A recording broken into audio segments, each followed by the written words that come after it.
Eu sou Fernando César, de uma família de radialistas. Já estamos na terceira geração, porque tudo começou com meu pai, Joy Silva, e meu tio Lindolfo Luiz. Meu pai, de saudosa memória, que nos deixou há cerca de 8 anos. Nasci em Maringá no ano de 1958, no dia 14 de janeiro. Minha infância foi naquela terra roxa, como a gente costuma dizer, sou pé vermelho do norte do Paraná. Minha infância em Maringá, repito, minha adolescência em Londrina, e já na fase adulto, acabei me transferindo bem cedo profissionalmente para Curitiba. Eu, repito, durante a minha adolescência em Londrina, mas durante a minha infância em Maringá, onde brincávamos, corríamos, jogávamos bola no campinho, bolinha de gude, era outro tipo de recreação. Hoje a informática tomou conta da garotada e eu noto isso inclusive nos meus netinhos, porque já tenho 3, que na sequência vou citar os nomes deles. Bem, como eu falei, de uma família de radialista, lá em Maringá, meu pai, juntamente com meu tio Lindolfo Luiz, que chegou a dirigir também comercialmente a RPC, começou em Maringá, depois se transferiu, onde atuou também no departamento jurídico da RPC, e o meu pai mais na linha do rádio. Foi inclusive proprietário de emissoras de rádio no interior, o que acabou me influenciando. Quando tinha lá meus 10, 12 anos, eu comecei a perceber o encanto do rádio esportivo. Quando na Copa, eu, garoto ainda, menino, eu via meu pai acompanhar pelo rádio a transmissão da Copa do Mundo da Inglaterra, de 1966. Ali eu estava começando a despertar assim o interesse pelo rádio esportivo, mas veio a Copa de 70.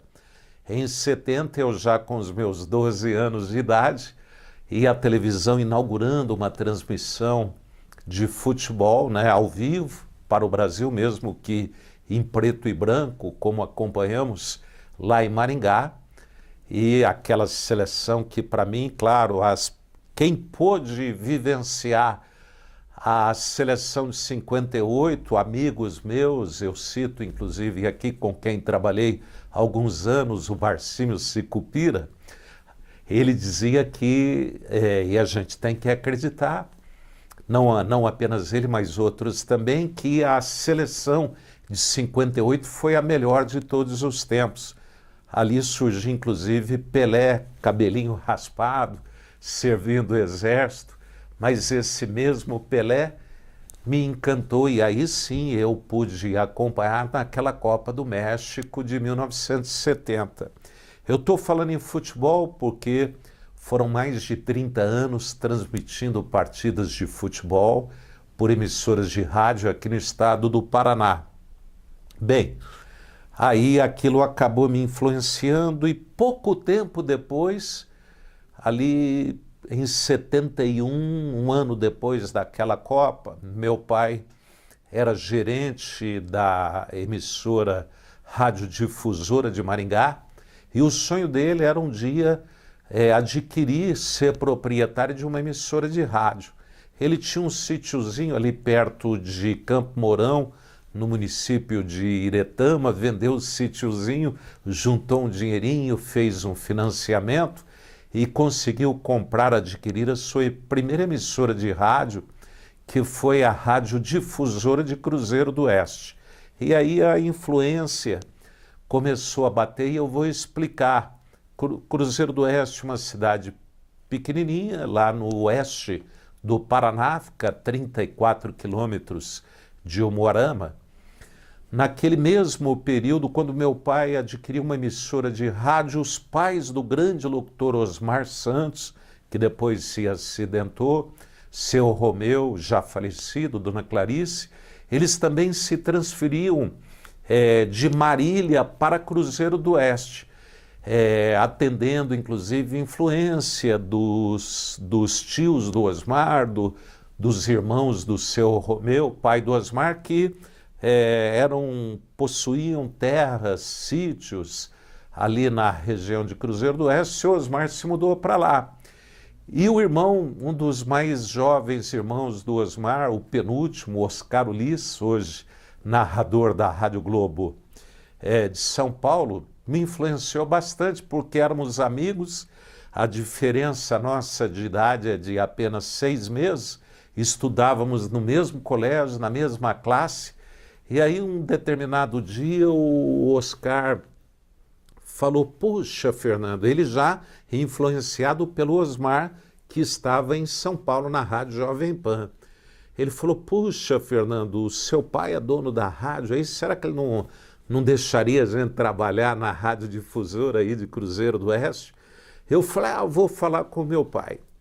E aí meu pai deu oportunidade para o Oscar era amigo do peito até hoje. Claro que a gente se distanciou, ele com seus afazeres em São Paulo, mas naquela época, nós adolescentes, ele influenciado pelo Osmar, e eu comecei também a ter interesse por aquele fenômeno que estava chegando em São Paulo, o Osmar Santos, como um grande narrador, e a gente em ondas curtas, pela Rádio Record, que entrava em cadeia com a Rádio Jovem Pan, a gente acompanhava as transmissões e era muito legal. E aí não apenas o Osmar me influenciou, mas vieram Fiore Giliotti, Joseval Peixoto, Haroldo Fernandes e tantos outros grandes narradores.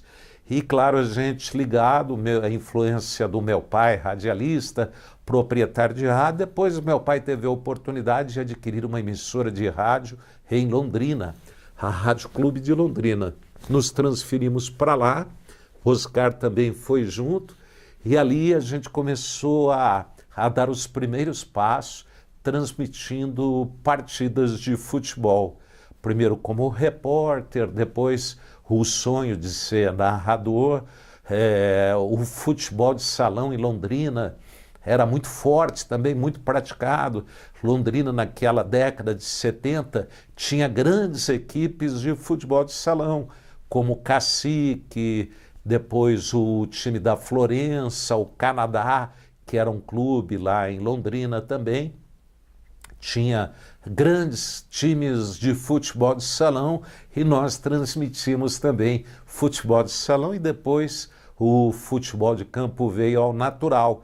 Me lembro, e aí já dentro de uma escala, da grande campanha que o Londrina realizou em 77, chegando a uma semifinal de campeonato brasileiro. Tinha um grande time como Brandão, como Everton naquele time, Nivaldo, enfim. O Londrina tinha uma grande equipe, Arengue na zaga, era um bom time que chegou a desclassificar o Vasco da Gama naquela quartas de final daquele campeonato brasileiro.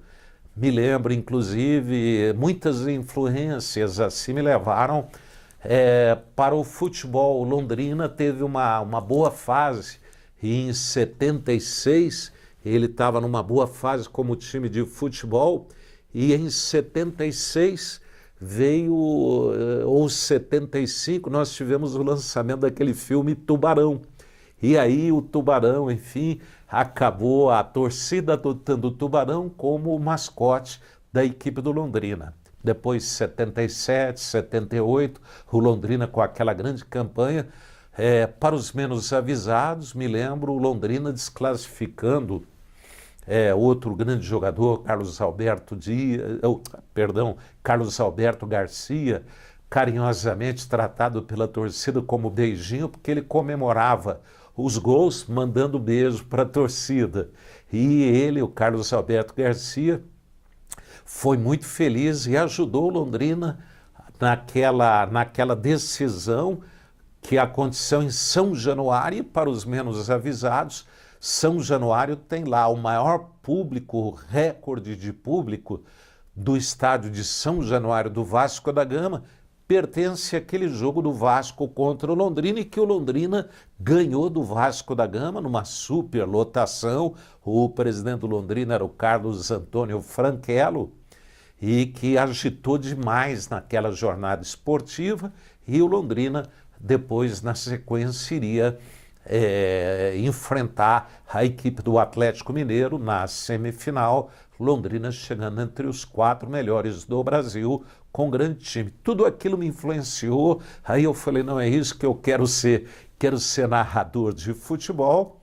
E em 79 eu atuava em Londrina, veio o convite, meu pai já tinha vendido a Rádio Clube, não era mais o proprietário, e eu recebi um convite para vir trabalhar em Curitiba.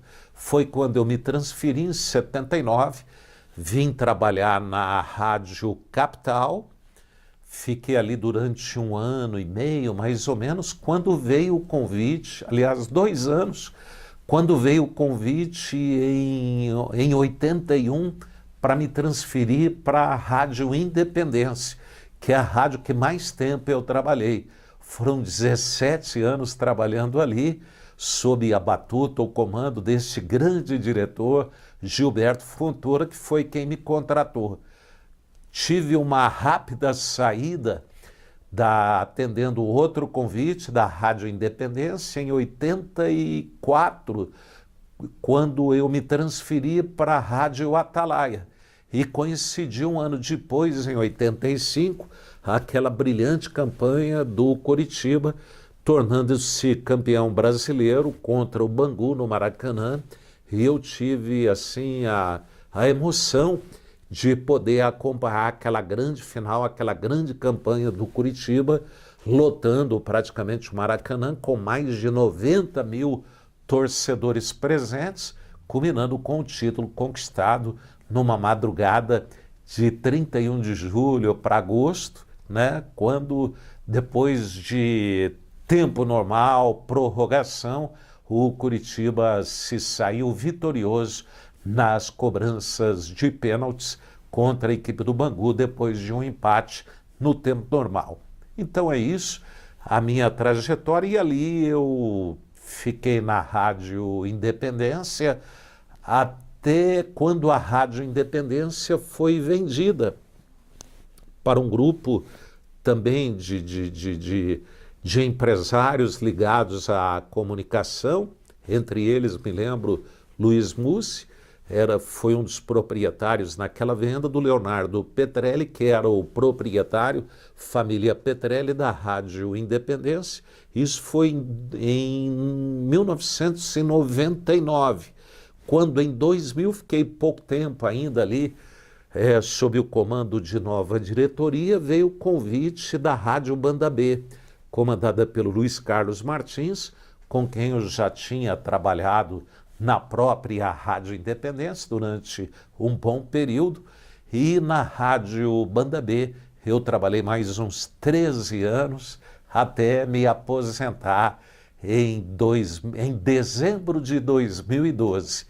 E hoje eu atuo com produtos gráficos, mas o rádio, e principalmente o rádio esportivo, marcou demais assim a minha trajetória como jornalista. Bem, minha vida recreativa, se é que a gente pode dizer assim, gosto de caminhadas, até porque não sou mais nenhum guri, então gosto muito de natureza, adoro mar, praia, mas aqui em Curitiba, que não tem mar, não tem praia, em que pese o nosso litoral esteja aí bem próximo, adoro os parques, e Curitiba é uma cidade privilegiada, então meu hobby, minha curtição é exatamente essa, minhas caminhadas, ora no Bacaxeri, ora no Parque Barigui, Enfim, são alguns dos locais que a gente, quando pode, gosta de dar aquela passeada, enfim, e tirar o estresse da cabeça. Minha família, somos de uma família de radialista, como eu disse no começo. Meu pai já falecido, Joy Silva, meu tio Lindolfo Luiz.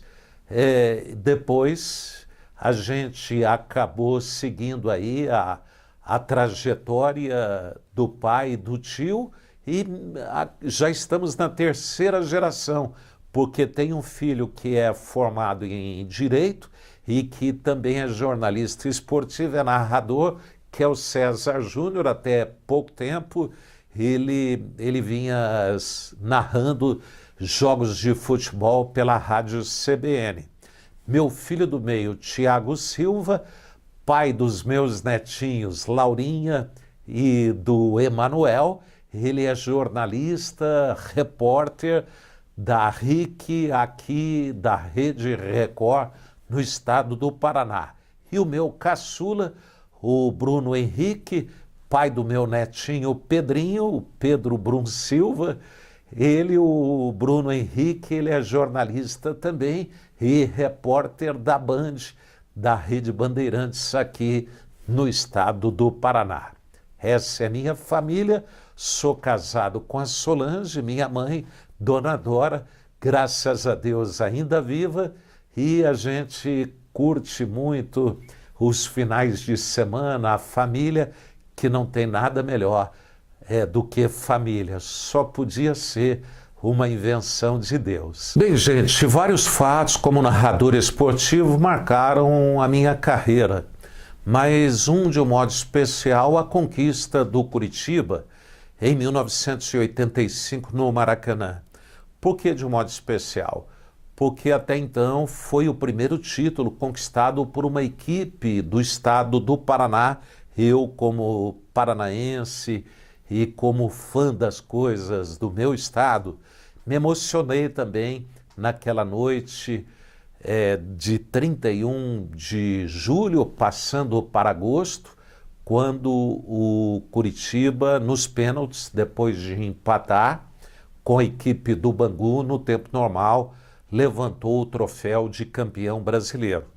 Foi um começo difícil, aquele ano de 85, para o Curitiba, que tinha no início da sua trajetória um grande treinador, o Dino Sani, que depois cedeu lugar para o trabalho do Dirceu Krieger como técnico interino, e ato contínuo o presidente Evangelino Costa Neves foi buscar um conhecedor profundo da matéria, um dos maiores técnicos que atuaram no futebol brasileiro, o Enio Andrade, o Cabeça, como era conhecido carinhosamente, chamado pelas pessoas, pelos amigos e pelos mais próximos.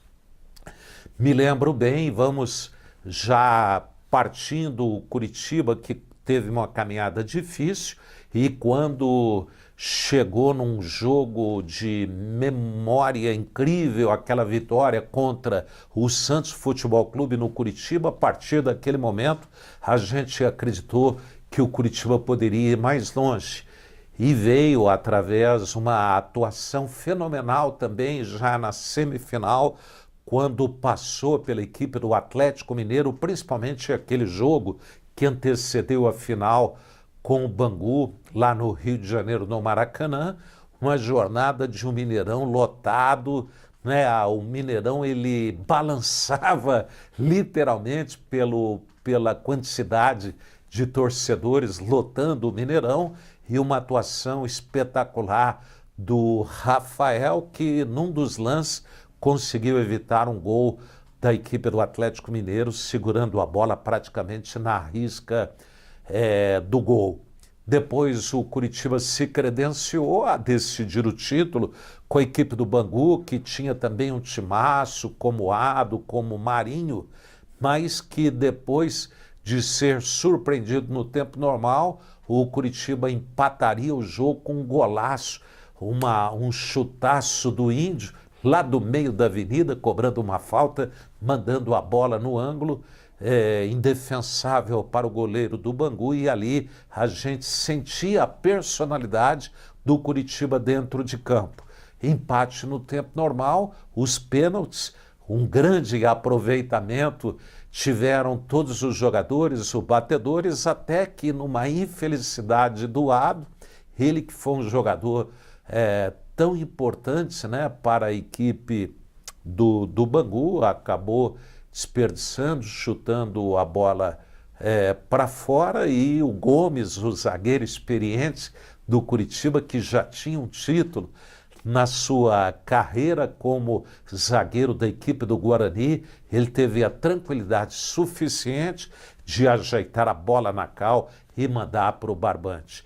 Me lembro bem dos preparativos daquele jogo, em que a torcida do Curitiba se deslocou em grande número. Tínhamos perto de 12 mil torcedores do Curitiba, diante de torcedores do Bangu, mas alguns vão dizer, poxa, mas o Bangu não tem uma grande torcida. Mas a crônica carioca, durante os dias que antecederam a partida, aquele jogo, realmente a imprensa, as emissoras de rádio, os jornais chamaram os torcedores do Flamengo, do Fluminense, do Vasco e do Botafogo, dizendo, e de fato, que o Bangu era o Rio naquela grande final. Tanto é que nós tivemos um público superior a 90 mil pagantes no estádio do Maracanã, numa jornada realmente emocionante e que o Curitiba conseguiu aproveitar. Portanto, aqueles momentos daquele ano e principalmente desse jogo, elas marcaram realmente na minha carreira como cronista esportivo.